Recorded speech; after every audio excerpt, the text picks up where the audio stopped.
দেবরের সঙ্গে ভাবির দীর্ঘদিনের প্রেমের সম্পর্ক। ভাই বাসায় না থাকায় পরকীয়া প্রেমের সম্পর্ক গভীর হতে থাকে। এক পর্যায়ে দেবর ভাবির মধ্যে গড়ে ওঠে অনৈতিক সম্পর্ক।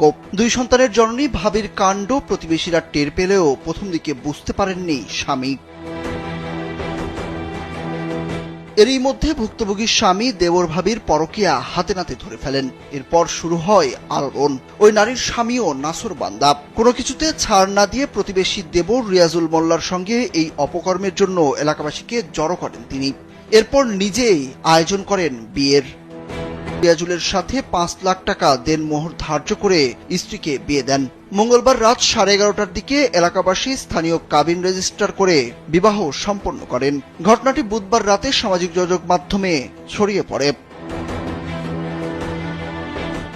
এদিকে দেবরের সঙ্গে ভাবির পরকীয়া এবং স্বামী নিজেই স্ত্রীকে বিয়ে দিয়ে দেওয়ায় এলাকা জুড়ে ব্যাপক চাঞ্চল্যের সৃষ্টি হয়েছে। দেবর ভাবির বিয়ে নিয়ে চলছে নানা আলোচনা সমালোচনা।